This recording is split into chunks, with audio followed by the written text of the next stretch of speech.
Урматтуу угарман, коронавирус тартын токтотуу үчүн жарыяланган өзгөчө абал май айынын 10-на чейин улана турган болду. Мындай чечим тамак аш, каражат жагынан кыйынчылык тартып жаткан айрым адамдарды бейпайга салып, карантин аяктаганча өкмөттөн жана кайрымдуу адамдардан жардам берүүсүн суранып жатышат.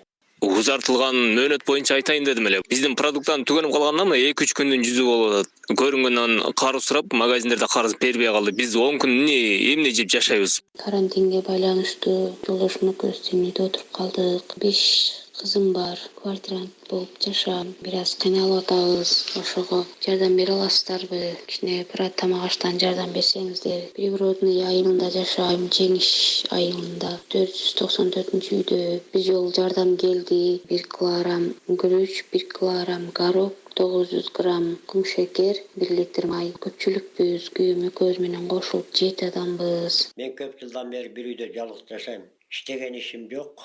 Эч жерден эч кандай жардам албайм. Буга чейин элдин кызматын кылып, каражат таап, оокат кылып келгенбиз. Азыр иш кылууга мага окшогондорго кандай бере аласыңар? Мен Насирова Арзыкан, пригородный Жеңиште турам, квартирантмын. Өкмөттөн 4 нерсени берип алып 900 граммданчы мезелерге бергенмин деп 2-3 сыйрадан бергенмин деп атпайбы. Өзүм квартирантмын, 2 балам бар. Жолдошум деле иштебейт, күнүмдүк жумушта иштечү эле. Күнүмдүк иштечү элек, күнүмдүк иштейли десек, жумушубуз да токтоп калган эч жактан бери анан. Эми азыр чынын айтсак, продуктубуз да калган жок. Эки жакка чыга албай атабыз. Квартирада турабыз өзүбүз, чет жакта. Эч ким укпайт ошо.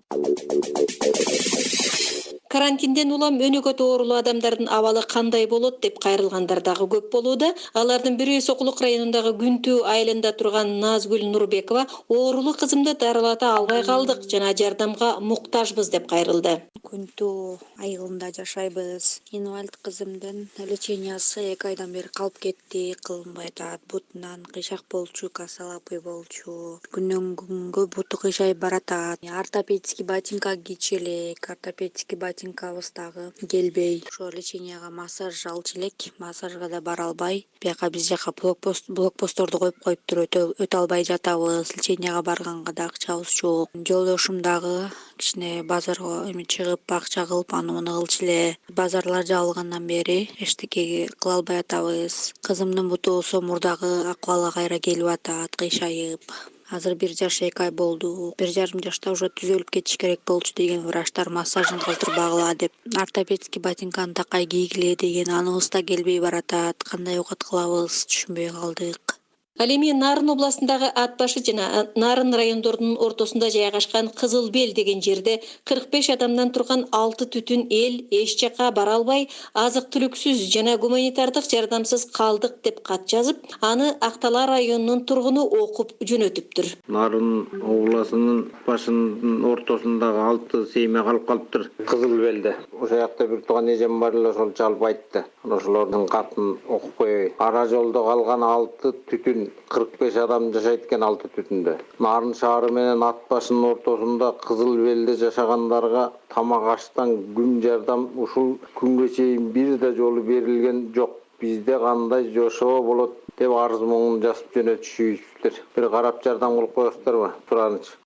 Нарын районунун администрация башчысынын орун басары Сымбат Аттакурова райондун аймагында катталган тургундары кароосуз калган жок. Муктаж үй бүлөлөргө мурда жардам берилген деп жооп берди. Ал жерде аз эле түтүн бар бизден. Жамбулактан 2 үй бүлө, анан Дөбөлүдөн. Бирок булар Нарын шаарында жашашат. Бирок ага карабастан биз Жамбулактагы 3 үй бүлө турушат, алардын экөөсү жакшы турат. Бирөөнө болсо биз алгачкы жардамды унун бергенбиз. Шаардын дагы жарандары туруп атат да, а негизги биз биринчи жардамды бердик. Биз өзүбүздүн райондун элин каралып эле атат. Бир үй бүлөгө 1 мешок ун берилген биринчи жардам катары.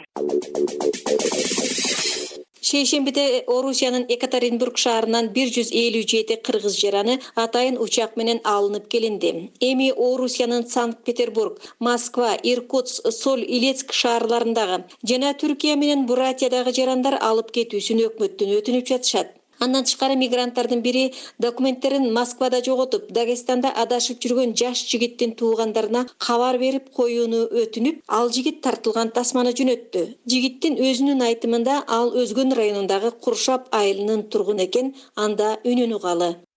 Москвага биринчи келгенде паспорт бармаучу нерсетенбиз. Ушу жүрүп иште иштеп, уже тагам колунда эле тагам менен жүрүп метро Китай көрөттү бирөө айтты да. Ошол жакта жакшы жер бар. Мен ошол жака барып жүрүп, анан кийин 2 ай болду. 28 февралда келдим эле.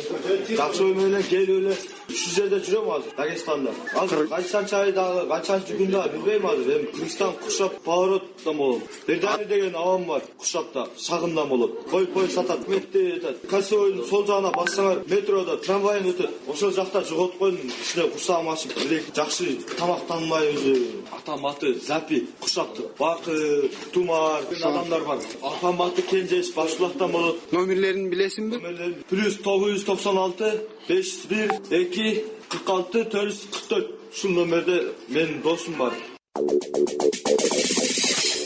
Жаз келип тиричилигибизди улайлы десек, азык-түлүктүн, курулуш материалдарынын жана дары-дармектин кымбатташы бушайман кылууда деп кайрылгандар дагы арбын болууда. Алардын бири Өзгөн районундагы Куршап айылынын тургуну Эркебай Жумаев Кызыл Кыя шаарындагы жана Араван районундагы цемент заводдорунун цементинин баасы кымбаттап, элди кыйнап жатат деп кайрылды. Мен Өзгөн районунун Куршап айылынын жашоочусу боламын. Мына акыркы мезгилдерде кээ бир товарларга бааны өтө ашырып берип атат. Уун Казакстандан келсин макул ага, май Россиядан келсин макул. Бирок биздин өзүбүздүн мекенден чыккан, өзүбүздүн жерден чыккан цементти акыркы мезгилде өтө кымбаттатып беришти. Биз азыр дүкөндөрдөн 7 сомдон алып атабыз килосун. 2 сомго чейин кошуп атат. 1 сом 50 тиынден кошуп атат килосуна. Айыл жеринде анчамча алып көчөгө чыкпасам эшигин алдын цементтеп атышат. Кээ бирлер үйүнө фундамент куруп атат. Анан железобетонду баягы чыгарган анчамча ишканалар бар. Антимонополия жерлерге барып туруп ошо дүкөндөрдү бир көзөмөлдөбөйбү. Мына Кызыл Кыя заводу 4 күн 5 күн кылып өчүрүт кылып неме болуп атат. Эми ал жерде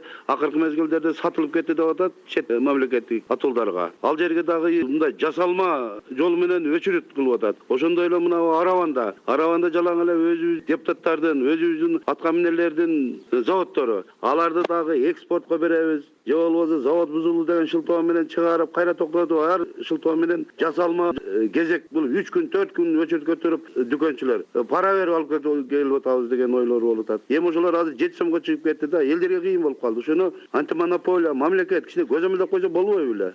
Кыргызстандын монополияга каршы күрөш агенттигинин жетекчиси Шухрат Сабиров цементтин баасы Талас Нарын аймактарында бир аз кымбаттады. Бирок 1 килограмм цементтин республикалык жалпы баасы 7 сом 34 тыйындан көтөрүлгөн жок деп жооп берди.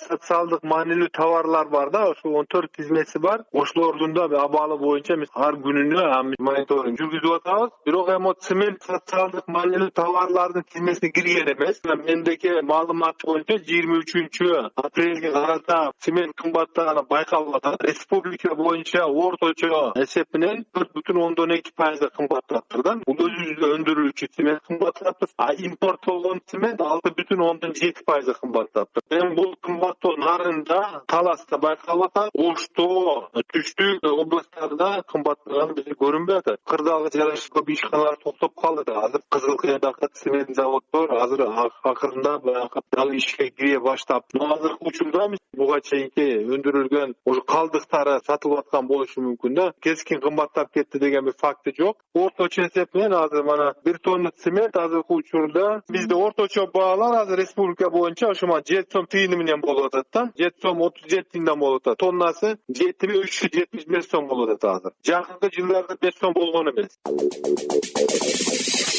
Өзгөчө абал киргизиле электе Бишкектен башка аймакка барып кайта албай калган айрым жарандар жолдон өтө алабызбы деп суроо салып жатышат. Ысык Көл областына кеткен кош бойлуу келиндин эжеси Бишкекке келип төрөшү керек эле деп тынчсызданды. Ал көлгө конокко кетип, бул кайра Бишкекке келе албай атат. Майдын башында төрөйт эле. Обменник картасы Бишкекте калып калган экен. Анан эми бул жолдор ачылбай Бишкекке келе албай атат. Ушуну кандай кылсак болот болду экен? Бул суроого Бишкектин коменданты Ички иштер министринин орун басары Алмазбек Розалиев эч кандай тоскоолдук жок деп жооп берди. Я думаю, что здесь никаких проблем не будет. Бул жерде эч кандай көйгөй жок. Өткөрмө алуу боюнча электрондук базага кайрылыңыз. Анын негизинде өткөрмө аласыз. Эгер өткөрмө ала албасаңыз деле, дарыгердин маалыматы бар болсо, аны менен өткөрмө пункттарына көргөзүп өтүп кете аласыз. Өзгөчө абал учурунда күнү түнү кооптуу абалда иштеп жаткан ички иштер кызматкерлеринин маянасына кошумча акча берилет деп мурда кабарланганы белгилүү. Ушундан улам атын ачык атагысы келбеген милиционер айлыкка кошумча акча берилген жок деп арызданды. Бул суроого Ички иштер министрлигинин басма сөз кызматынын жетекчиси Бакыт Сейитов төмөнкүчө жооп берди.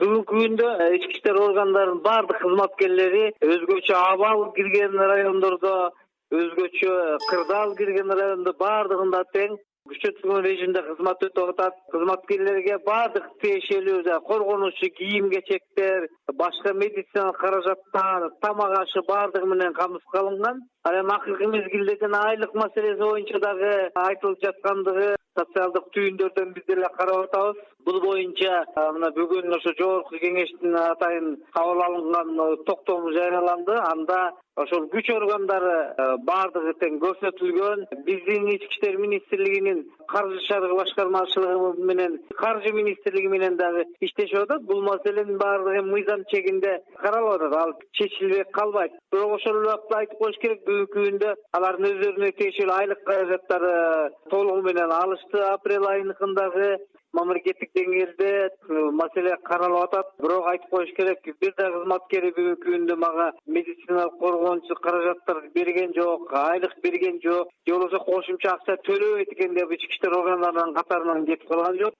Аны эч качан төлөнбөйт экен, бизге төлөбөй койду деген сөздөр негизи туура эмес. Бул маселе боюнча да тиешелүү кызматтар иштеп атат. Биздин Ички иштер министрлигинин жана каржы чаргы башкармалыгы менен каржы министрлигинин кызматкерлери бул багытта мыйзам чегинде караштырып атат. Кандай болот, кандай негизде каралыш керек деп каралып атат. Аны унутуп же чечпей койгон эч ким жок. Урматтуу угарман, ушуну менен эл үнү программасынын бүгүнкү саны аягына чыкты. Сиздердин пикирди талдап эфирге мен Бүгүнкан Досалиева даярдадым. Сиздин пикириңиз, оюңуз үчүн WhatsApp тиркемесиндеги 0550 988 755 номери такай иштеп жатат. Эскерте кетчү жагдай, сиз өз оюңузду билдирээрден мурун аты жөнүңүздү жана жашаган дарегиңизди айтып туруп, оюңузду үн, видео же жазуу түрүндө жиберсеңиз болот. Эфирден кайрадан жолушканча саламат болуңуз.